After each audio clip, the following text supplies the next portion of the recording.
मोहल्ले भर में कानाफूसियां होने लगीं कि मोहना किसी औरत को भगा लाया है और औरत बड़ी सुंदर है। अभी तक मोहल्ले में किसी ने उसे देखा नहीं था, इसलिए सबके मनों में ये कौतूहल उमड़ रहा था। अपनी छुट्टी खत्म होने पर मोहन अब फिर से अपनी नौकरी पर जाने लगा है। सो वह तो सवेरे 6:30 बजे ही चला गया। मामू और माई भी बासी रोटियों का कलेवा करके लोटे लोटे भर चाय पीकर अपने अपने कामों पर चले गए थे। मामू तो अब अपने पेशे का काम छोड़ चुके दिन भर इधर उधर अपनी जान पहचान की बस्तियों में डोला करते हैं। कुछ डलियों, चटाइयों और कुर्सी बिनाई के काम की दलाली भी करते हैं, पर ज्यादातर सुपच बाबा की मड़ैया में बैठकर दिन भर धर्म की ही चर्चा किया करते हैं।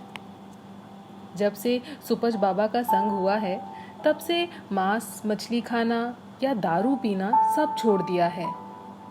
खाली हुक्का बीड़ी ही पीते हैं और माई की जबान तो हरदम चटकारे ही लिया करती हैं।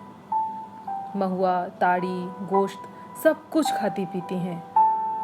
उन्हीं की सेवा की चिंता में सारा दिन चला जाता है। अभी घर में आए 4 दिन ही हुए हैं। माई सवेरे जाते समय दरवाजे पर ताला जड़ जाती हैं। वह तभी खुलता है जब वह दोपहर में लौटती हैं। निर्गुनिया बंद घर में पास पड़ोस की आवाजें सुना करती है। मोहन ईसाई औरत को भगा लाया है, बड़ी खूबसूरत है। ऐसी तरह तरह की अफवाहें उसके बारे में कानों में पड़ती रहती थीं। और वह चुप। उसका मन अब कुछ नहीं बोलता है। बस दिन में खाना पकाओ और भूखी बैठी रहो। एक जेल खाना आर्यपुत्र के घर में था और दूसरा यहाँ मिला। खजूर से गिरी तो बबूल के पेड़ में आ अटकी। और अब रोम रोम में 8 पहर कांटे ही कांटे चुभा करते हैं। वह सिसकार भी नहीं पाती। रात में मोहना आता है। अपने साहब के यहाँ से अपनी पकाई हुई कोई ना कोई चीजें लेकर आता है। मालिक का असली विलायती माल पीता है और बीवी को भी पिलाता है। निर्गुनिया ने मांस, मछली, शराब, सिगरेट सब कुछ यंत्रवत अंगीकार कर लिया। उसका अपना कोई विवेक नहीं, कोई स्वाद नहीं, कोई इच्छा नहीं। जो पति कहे वो सुनो और करो। एक मामू ही बेचारा बहू बहू कहकर जब तब प्यार के 2 शब्द बोल लेता है, और कोई सहारा नहीं। दिन में सास की प्रतीक्षा करते करते उसे झपकी आ गई। माई ने आकर कुंडी खटखटाई होगी तो सुना नहीं। 2-3 बार कुंडी खड़काने और बहू बहू की गुहार से भड़भड़ा कर आंखें खुली तो घबरा कर उठी।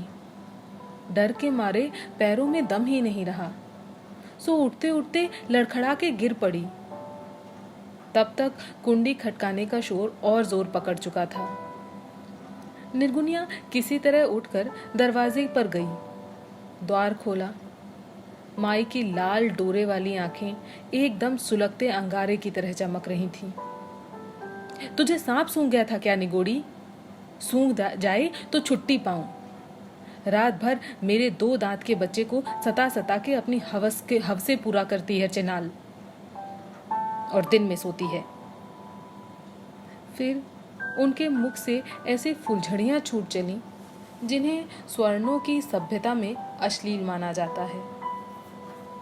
निर्गुण 2-3 दिनों में अपने लिए ऐसे शब्द सुनने की अभ्यस्त हो चुकी थी।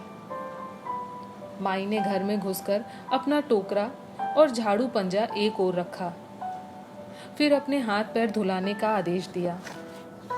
फिर अपनी कुठरिया में आई, खटिया पर बैठी, फिर चिलम भरवाई और हुक्के के आनंद के साथ ही अपनी बहू के प्रति लगातार गंदी गालियां सुनाने का सुख लेने लगी। गालियां खाते समय निर्गुनिया को सास के सामने ही सिर झुकाए खड़े रहना पड़ता था। 2 दिन पहले ऐसे ही जब वह गालियां दे रही थी और वो चली गई तो निर्गुनिया ने दंड स्वरूप माई के लात घूंसे खाए थे। बीते कल में केवल गालियां ही खाई, आज भी खड़ी खड़ी अपने माँ बाप और 7 पुश्तों के लिए भद्दी से भद्दी बातें सुनती रही। उसकी टांगे एकदम काट हो गई थी।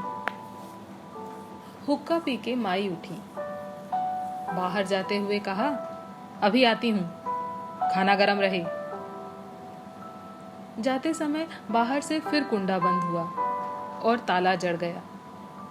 माई मोहल्ले में अपनी बहू की पंचायत करने गई थी। बहू की कहानी यह फैली कि इसका मर्द जंट साहब की कोठी पर नौकर था, सो हैजे से मर गया।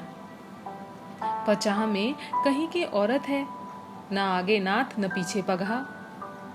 मोहन का बाप बगल की कोठी में कलेक्टर साहब के यहाँ काम करता है, सो उसी को बुला के साहब ने सौंप दी। तब तलक मोहन वहां पहुंच गया तो इन लोगों ने सोचा कि लाओ इसी के साथ इसकी गांठ जोड़ दी जाए, सो बिरादरी को खिला पिला के पियरी उड़ा दी। माई यहाँ भी अब बिरादरी की दावत करेंगी। इसी की सलाह सूत में पास पड़ोस की बूढ़ियों के साथ माई ने घड़ी 2 घड़ी समय बिताना शुरू किया। फिर घर आई, फिर चुक्कड़ पीने बैठी, फिर खाना खाया। तब तक मामू घर आ गए थे। उन्होंने ही खाना खाकर अपने साथ माई के लिए भी हुक्का तैयार किया।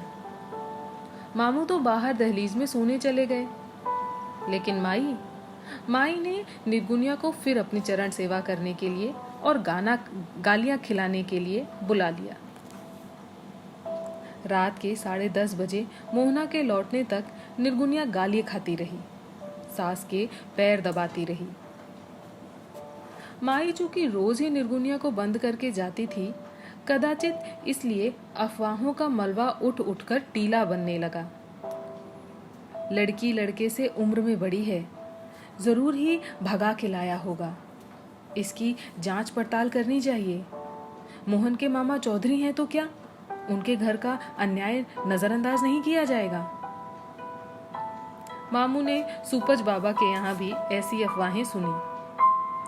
उन्होंने ही यह सलाह दी कि घर बिठाने की रस्म जल्दी से जल्दी कर देनी चाहिए, नहीं तो बिरादरी में 10 तरह की सच्ची झूठी बातें फैलने लगेंगी, जिसका परिणाम किसी भी हालत में शुभ नहीं होगा।